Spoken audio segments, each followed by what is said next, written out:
నమస్తే అండి, నేను వసంత. ఈరోజు మనం వేసవి వంటకంలో భాగంగా బచ్చలి ఆకుతో చల్లకూర ఎలా చేసుకుందామో చూద్దాము. మరి దీనికి కావాల్సిన వస్తువులు ఏంటో చూపిస్తాను.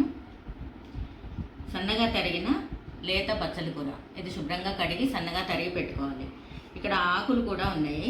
పిల్లలకి బచ్చలి ఆకులు ఎలా ఉంటాయో తెలియని వాళ్ళకి చూపించండి. తర్వాత సన్నగా తరిగిన ఉల్లిపాయ ఒకటి చిన్నగా, తాలింపు కోసం జీలకర్ర సగం చెంచా, ఆవాలు సగం చెంచా, ఇంగువ, కొద్దిగా పసుపు, అర చెంచా మినపప్పు, అర చెంచా శనగపప్పు, సన్నగా తరిగిన కొత్తిమీర 1 స్పూను, సన్నగా తరిగిన పచ్చిమిర్చి 1 స్పూను. దీనికోసం నానబెట్టినటువంటి 2 గంటలు నానబెట్టినటువంటి శనగపప్పు 1 స్పూను, 2 గంటలు నానబెట్టిన బియ్యం 1 స్పూన్ తీసుకున్నాను. అర చెంచా జీలకర్ర, 4 కరివేపాకు ఆకులు, 2 పచ్చిమిర్చి, 1 వెల్లుల్లిపాయ. ఇవి వీటి కోసం కావాల్సిన వస్తువులు. తాలింపు కోసం కొద్దిగా నూనె అవసరమవుతుంది. ఉప్పు, కారం, నూనె అవసరమవుతాయి.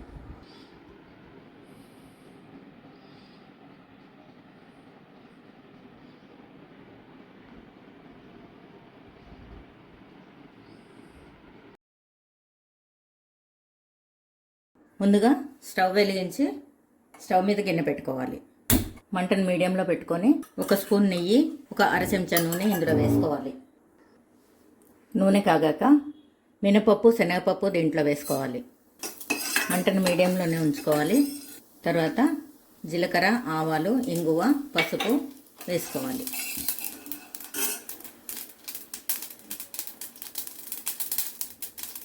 ఇవి కాగిన తర్వాత కరివేపాకు వేసుకోవాలి. తరిగి పెట్టుకున్న ఉల్లిపాయలు వేసి మంచిగా కలుపుకొని 1-2 నిమిషాలు మూత పెట్టి మగ్గనివ్వాలి.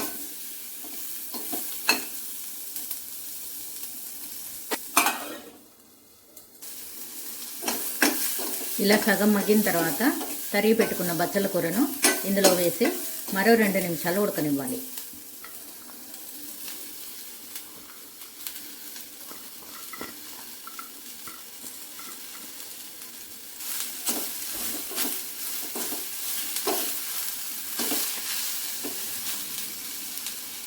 చిక్క నీళ్లు పోసి మగ్గనివ్వాలి. ఈలోగా మనం దీనికోసం 2 కప్పులు పుల్లని మజ్జిగను తీసుకొని దాంట్లో 1 చిటికెడు కారం, అర చెంచా ఉప్పు వేసి కలిపి పెట్టుకోవాలి. చిటికెడు కారం, అర చెంచా ఉప్పు.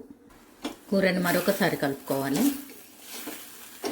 కలిపి దీనిపై మూత ఉంచేసి ఇంతకుముందు మనం నానబెట్టినటువంటి బియ్యం, శనగపప్పు, జీలకర్ర, 1 వెల్లుల్లి ఇవన్నీ మెత్తగా గ్రైండ్ చేసుకుందాం. బచ్చలి ఆకు, ఉల్లిపాయ ముక్కలు మగ్గిపోయాయి. ఇలా మగ్గిపోయిన తర్వాత మనం గ్రైండ్ చేసి పెట్టుకున్నటువంటి పేస్ట్ను దీంట్లో వేయాలి. ఇలా పేస్ట్లా చేసుకుని దీంట్లో వేసేయాలి.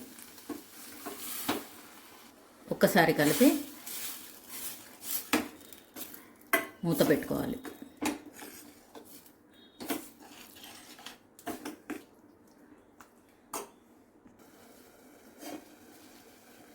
ఒకసారి మూత తీసి చూడాలి.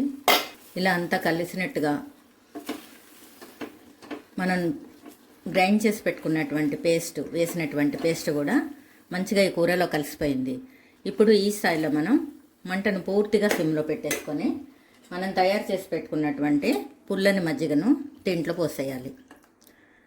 అంటే మనం ముందు ఒకేసారి ఈ మజ్జిగలోనే మనం తయారు చేసి పెట్టుకున్న పేస్ట్ వేసి కూడా ఒకేసారి పోసేయచ్చు. ఆకు మగ్గిన తర్వాత, ఆకు ఉల్లిపాయ మగ్గిన తర్వాత. కానీ ఇప్పుడు ఈ ప్యాకెట్ పాలు కదండి, ఒక్కోసారి విరిగిపోయినట్టు అవుతుంది, మజ్జిగ విరిగిపోయినట్టు అవుతుంది. అందుకని ముందు తయారు చేసి పెట్టుకున్న పేస్ట్ ఉడికిన తర్వాత మంటను సిమ్లో పెట్టి మజ్జిగ వేసుకున్నట్లయితే బాగుంటుంది. ఇది ఈ విధంగా ఉంటుంది. ఇష్టం ఉన్న వాళ్ళు వేడిగా తినచ్చు, లేదా చల్లగా కూడా తినచ్చు. వేసవికాలం కాబట్టి చల్లగా తింటే బాగుంటుంది. ఒక్క ఉడుకు రానిచ్చి బంద్ చేసుకోవచ్చు. చూసారా, ఇలా సన్నగా ఉడుకుతూ ఉన్నప్పుడు గ్యాస్ స్టవ్ ఆఫ్ చేసేసుకోవాలి. ఆఫ్ చేసుకొని మనం తరిగి పెట్టుకున్నటువంటి కొత్తిమీరని, సన్నగా తరిగి పెట్టుకున్నటువంటి పచ్చిమిర్చి కొద్దిగా, ఇవి ఉంటే వేసుకోవచ్చు, లేకపోతే లేదండి, పర్వాలేదు. ఇంకా మన బచ్చలాకు చల్లకూర రెడీ అయిపోయినట్లే. చూసారా, రెడీ అయిపోయింది. ఒక పావు గంట పడుతుంది దీనికంతే. ఇదిగోనండి, చూసారు కదా, ఇదేం పెద్ద రుచిగా మురిసిపోయేటువంటి కూర ఏం కాదండి. కాకపోతే ఏంటంటే అత్యవసరానికి ఆదుకుంటుంది. మరి పూర్వకాలంలో 30 ఏళ్ల క్రితం 40 ఏళ్ల క్రితం అయితే ఇంటికి ఎవరైనా సడన్గా బంధువులు వస్తే మగవాళ్ళు వ్యవసాయం పనుల మీద కానీ వ్యాపారం పని మీద కానీ బయట ఉండేవాళ్ళు. ఇంట్లో మజ్జిగ అలాంటివి కొద్దిగా ఉన్నట్లయితే ఆకుకూర అందుబాటులో ఉండేది, బచ్చలాకు దొడ్లో ఉండేది, పాడి పంట ఇంట్లో ఉండేది. కాబట్టి ఏదో మన బ్రెయిన్ ఉపయోగించి ఏదో ఒకటి చేసేసి వచ్చిన వాళ్ళని తృప్తిపరిచి పంపించేవాళ్ళం. మరి మజ్జిగ లేకుండా భోజనం పెడితే అర్ధ భోజనం అంటారు కదండి. అందుకే ఇలా ఏదో ఒకటి చేసి వాళ్ళకి పెట్టి పంపించేవాళ్ళం. మరి నా వీడియో నచ్చినట్లయితే లైక్ చేయండి, సబ్స్క్రైబ్ చేయండి, షేర్ చేయండి. సబ్స్క్రైబ్ చేసుకున్నాక బెల్ ఐకాన్ నొక్కినట్లయితే నా నోటిఫికేషన్స్ మీకు వెంటనే వస్తాయి.